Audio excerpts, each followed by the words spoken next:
세상의 변화를 알아가는 즐거움, 투자로 인생을 바꾸는 사람들, YG 클럽.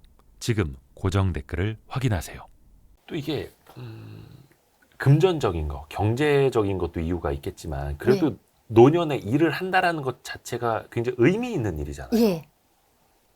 저는 일하는 자체가, 그 자체가 행복이라고 봅니다. 일 자체가 행복이다. 그 아주 재미있는 이론이 있는데, 노화의 역설이라는 이론이 있는데, 노화의 역설이요. 역설.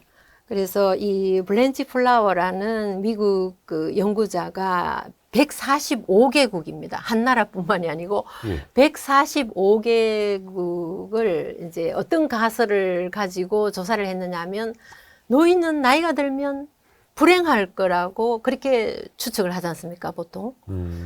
근데 실제로 조사해 보니까 145개국에 거의 비슷한 현상이 나타나는데, 그 U자형을 가진다는 거죠. 48.3세가 가장 불행해지고, 그 이후로는 점점 행복을 느끼는 사람들이 많다는 거죠. 그런데 제가 이 이론을 가만히 들여다보니까, 저희가 그 가만히 앉아 있어도 행복한 건 아니지 않습니까? 네네네. 특히 그 노인들이 고독사하는 경우가 많지 않습니까? 그렇죠. 그래서 저는 노후에 그 일하는 것이 경제적인 이유도 있지만 더 중요한 것이 사회적 관계 유지라고 생각을 하거든요. 그 아리스토텔레스가 인간은 사회적 동물이라고 왜 얘기했겠습니까? 어떻게 보면 나이 들수록 고독하게 혼자 있지 말고 무슨 취미 생활을 한다든지, 그 다음에 봉사활동을 한다든지, 일을 하면서 인간관계를 유지해야 된다는 그런 메시지가 아닐까라고 생각이 들거든요.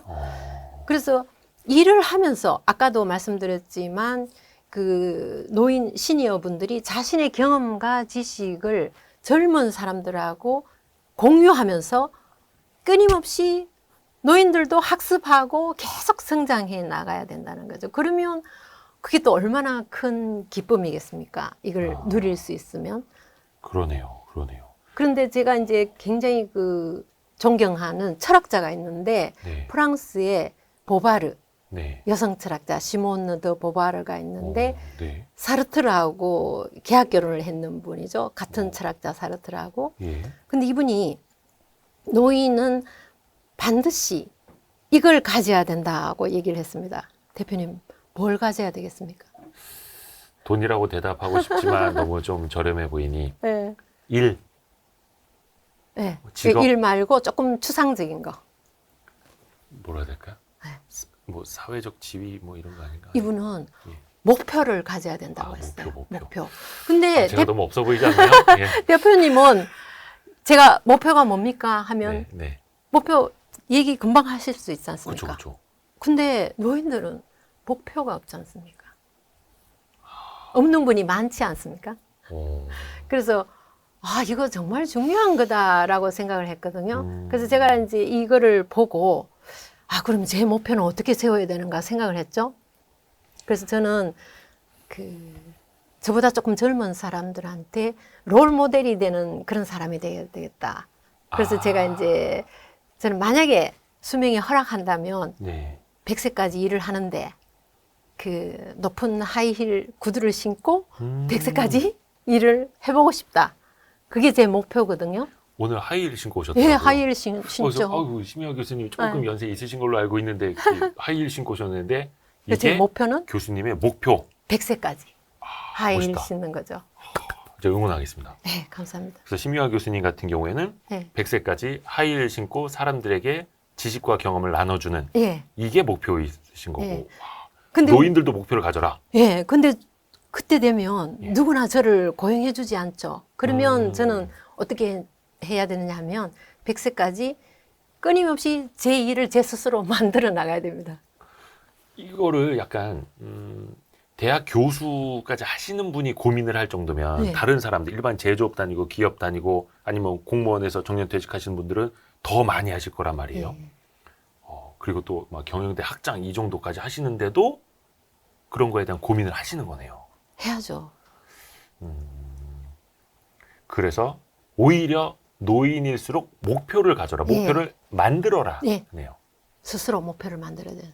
물론 장기적인 목표, 예를 들면 3년, 5년 뒤에 목표도 있겠지만 또 그걸 실현하기 위해서 1년의 목표, 그 다음에 3개월의 목표, 이런 식으로 계속 그 목표를 설정을 해야 된다고 그렇게 저는 생각을 합니다. 아, 3년짜리 목표, 10년짜리 목표 막 이런 예. 식으로. 예. 하기사 요즘에 70대, 80대도 정정하시거든요. 예. 옛날에는 무슨 70대가 10년 후 계획이냐 이랬는데 이제는 70대여도 20년 후에 계획을 네. 세워놓으셔야 돼요. 세워야 돼요. 저도 한 50년 후에 계획을 세워놓겠습니다. 목표를. 예. 목표를. 예. 그러니까 사실 우리나라 사람들도 그런 측면에서 보면 노인이 일을 한다라는 것 자체에 대한 좀 인식을 예. 많이 바꿀 필요가 있겠네요. 예. 사회적으로도 예. 그렇고. 그러면 일하는 노년에서 예. 남녀 간의 어떤 좀 차이도 좀 있을까요? 네, 며칠 전에 제가 아주 재미있는 뉴스를 봤습니다. 그 일본의 남녀 고용 기회 균등법이 1985년에 시행됐거든요. 그때 85년에 졸업한 분이 지금 올해로 60세가 됩니다. 근데 어떤 여자분이 자기 자신이 60세가 되어가지고 아, 이거 앞으로도 더 일을 하고 싶은데 세컨드 커리어를 어떻게 하면 될까 하고 들여다보니까 온통 남자들 이야기뿐이더랍니다. 뭐 인터넷이든 어디든 신문지상이든 남자들 세컨드 커리어 얘기뿐이더랍니다. 그래서 예. 아, 이거 이상하다. 여성들도 세컨드 커리어 고민해야 되지 않느냐. 네네네. 그래서 이분이 그 세컨드 커리어를 위한 온라인 강좌를, 여성만을 위한 온라인 강좌를 실시하는 회사를 만들었더라고요. 네. 그래서 저는 그 기사를 보고 박수를 쳐줬어요. 아. 네. 그게 없었던 거죠, 일본에. 여성을 위한 세컨드 커리어를 위한 온라인 강좌. 그걸 한 몇 세부터 그런 강좌를 그러니까 듣는 거예요? 60세부터 60세. 강좌를 듣도록, 그러니까 수많은 강좌를 만들어 놓은 거죠. 그때부터 내가 새로운 일을 예. 하기 위해서 도전을 시작을 하는 거예요. 그렇죠. 오, 그러니까 뭐 20대 취업 준비하듯이 예, 60세 예. 취업 준비. 예, 그것도 이제 전문적으로 하는 그런 이제 업체들도 생겨나는 거고요. 그렇죠. 근데 이게 약간 우리나라 이야기를 좀 다시 하자면 노인 일자리를 좀 많이 만들면 예, 청년 일자리를 뺏기는 것 아니냐. 예, 왜냐면 이제는 뭐 경제 성장 자체가 조금 예, 둔화되는 시기다 보니까. 그래서 결국은 일자리를 놓고 부모 세대와 자식 세대가 경쟁하는 상황이 돼 버리더라고요. 물론 그게 다는 아닙니다만 일본에서도 혹시 그런 인식이 있나요? 일본은 우리나라보다 훨씬 빨리 저출산 고령화가 왔지 않습니까? 그쵸. 그래서 지금은 일본은 일자리는 많은데 일할 사람이 부족한 거예요. 아, 일자리는 많은데 오히려 일할 사람이 없어요. 예. 그래서 특히 노년층 일자리는 기존 그 경력과 경험을 활용할 수 있는 컨설팅 일이라든지 아니면 젊은 층들이 싫어하는 일을 하는 경우가 많습니다. 그러니까 뭐 전혀 일자리를 뺏는다라는 또 경쟁을 한다라는 그런 느낌이 없는 것 같은데, 예를 들면 저도 항상 제 집 주위에 그 도로 공사를 할 때를 유심히 보는데, 네. 그 도로 공사할 때 일본은 뭐 하수도 공사하거나 이럴 때 안전 점검을 하는 분이 4~5명 서 있어요. 이쪽 방향, 저쪽 방향, 이쪽 방향. 뭐 도로 통제하고 예, 막 예, 이런 분들. 그 이제 다 노인분들이죠. 근데 오. 그 여름에 한국보다 더 덥지 않습니까? 그렇죠. 그 아스팔트 일본이. 위 엄청 더운데. 그 떼약볕에 일할 사람이, 젊은 사람들이 일을 하겠습니까? 안 하죠. 예. 아, 그래서 거기 노인분들이 노인분들이 서서 일을 교통 정리하시고. 예. 아, 그리고 또 지난달에 어떤 분 취재를 했는데 70대 70대 분인데 네. 정년퇴직하고 초등학교 화장실 청소를 하는데 굉장히 즐겁게 다니고 있더라고요. 근데 이런 일 과연 젊은이들이 안 하지 않습니까? 아, 젊은 사람들이 하기 싫어하는 예. 일. 예. 오히려 젊은 사람들이 하기 싫어하는 일에 예. 노년층에게는 기회가 되는 예. 거고. 그렇죠. 그게 좀 일본에서는 좀 나뉘고 있는 거예요, 예. 그러면.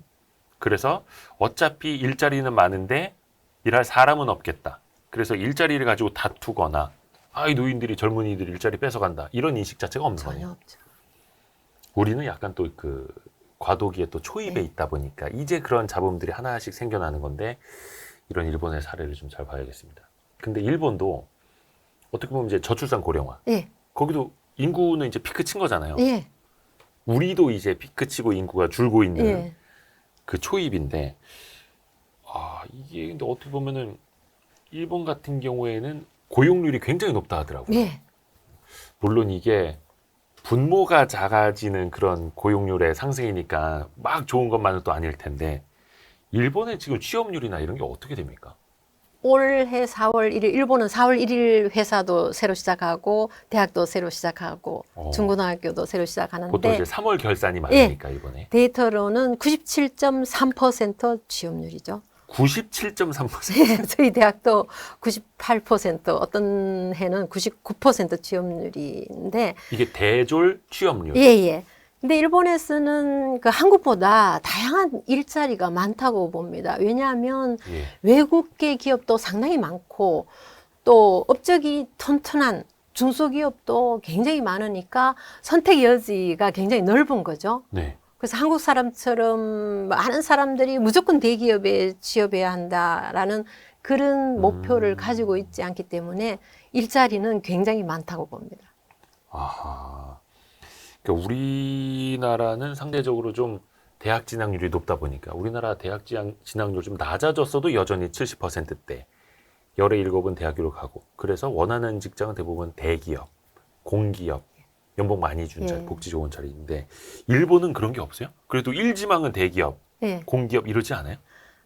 근데 누구나 다 대기업을 목표로 하죠. 아까 말씀드렸지만 뭐 우리는 경쟁 위주니까 스펙을 쌓아가지고 대기업에 가는 것이 하나의 그게 어떻게 보면 권력을 잡는 그 하나의 지름길이라고 그렇게 생각하지 않습니까? 일본은 물론 그 대기업을 가면 부모들도 기뻐는 하죠. 왜? 안심이 되니까. 그렇지만 아까도 말씀드린 것처럼 굉장히 실적이 좋고 그런 그 중소기업이 층이 굉장히 두텁습니다. 한국보다. 그러다 보니까 그 중소기업에 지망하는 그 학생들도 굉장히 많아요. 그러니까 강소기업이라고 하는.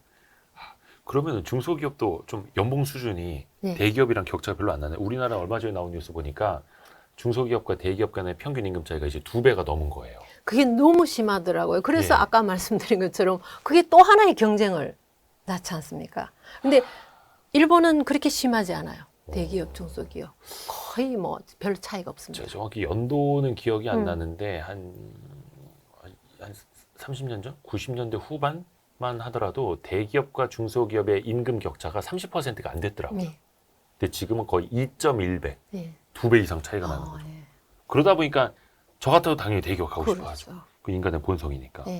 근데 일본은 그냥 중소기업도 그 층이 두텁고 여기 연봉이나 복지도 괜찮고 그러니까 굳이 대기업을 갈 필요는 못 느끼는. 그러니까 사실 우리나라 중소기업 같은 경우에 대부분 대기업과 거래를 하고 갑을 관계에 있다 보니까 영업이익률도 굉장히 좀 떨어지고 그래서 직원 복지나 임금 수준도 대기업과는 이제 격차가 있을 수밖에 없는데 일본은 그 구조 자체가 다르니까 구조적으로도 그래도 강소기업이 나올 수밖에 없는 거고요.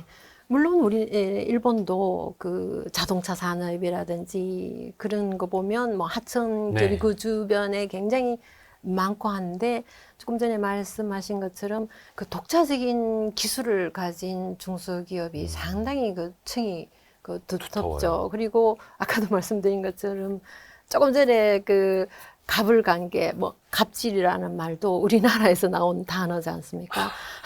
갑질을 영어로 GAP, 뭐 JIL 뭐 이런 식으로 써요. 영어로 없다라는 거죠. 이게. 그래서 그 아까도 말씀드렸지만 상대방한테 대한 그 배려 이런 게 저쪽 일본에서는 좀 더 그런 걸 중시하다 보니까 공생을 해야 된다는 아까 말씀드렸지만 집단주의 우리는 공생을 해야 되고 그래서 그 절을 지을 때도 좀 그 아주 쭉쭉 뻗은 나무만 다 선별해서 쓰는 것이 아니고 이러다 보니까 그 거래처도 상당히 그 신뢰 관계를 가지고 존중을 하는 그런 사회죠. 아, 거래처도 하청업체도 서로가 존중을 해주는 그 하청업체 없이는 우리 대기업도 없다 이런 인식으로. 그래서 어떤 경우를 보면 조금 어떨 때는 답답한데 더 좋은 그 조건을 가지고 새로운 경쟁자가 나타나서 저희 제품을 좀 납품하겠습니다 하는 경우 우리는 그 경쟁 업자 바로 갈아치우죠. 안 치웁니다, 이 사람들. 아, 일본은 안 그래요? 예. 예를 들어서 예. 훨씬 더 성능이 좋고 예. 가격이 싸고 예. 이거 만들어 오면 예. 우리는 바로 이제 벤더 바꾸거든요. 근데 일본은 안 그래요? 일반적으로 아까도 말씀드렸지만 그 오래 거래하는 걸 이 사람들은 좋아해요. 오랫동안 거래하는 걸 신뢰관계를 그래서 장수 기업이 세계에서 제일 많은 나라가 일본이지 않습니까? 아, 그렇죠. 100년 이상 된 기업이 42,000사 이상이죠. 세계에서 기네스북까지 올른 그 거의 1,500년 가까이 된 회사도 있지 않습니까? 공고금이라는 게. 장수 기업이라는 게 정말 100년 이상 가는 기업들인데 그게 기술력도 좋지만 예. 대기업이 오랫동안 같이 끌어가 주기 때문에 중소기업도 강소, 예. 장수 기업이 될 수 있는 거죠. 예.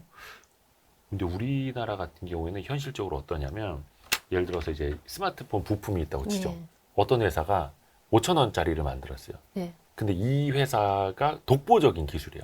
그럼 이 대기업이 그거를 비슷하게 만들 수 있는 기술을 다른 회사에 살짝 알려줍니다. 야, 너네도 한번 만들어봐.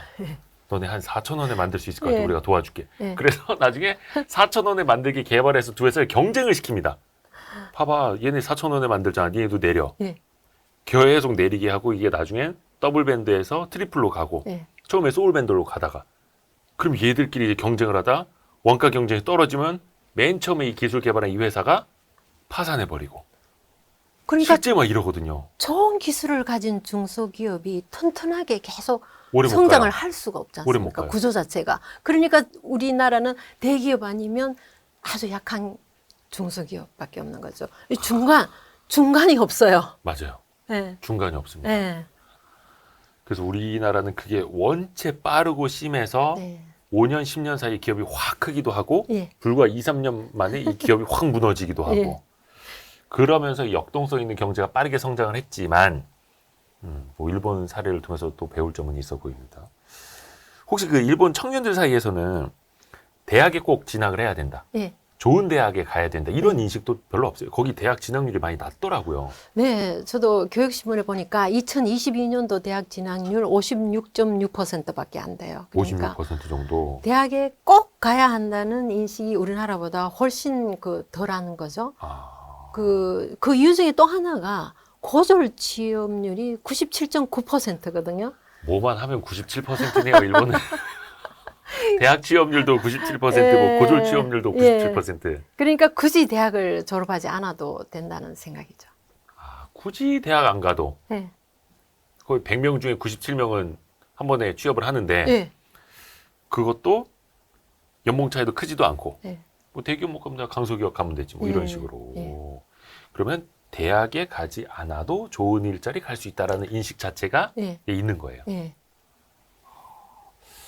뭔가 좀 부럽기도 하고 우리나라에서도 한때 그 뭐 마이스터 고등학교라든지 예. 고졸로 맞습니다. 취업 예. 그리고 회사 일하면서 예. 대학 진학도 나중에 할 수 있게끔 뭐 이렇게 지원하는 문화 만든다고 한 예. 10여 년 전부터 그런 거 많이 했는데 그러면서 약간은 그래도 대학 진학률이 좀 낮아지기는 했다 하는데 예.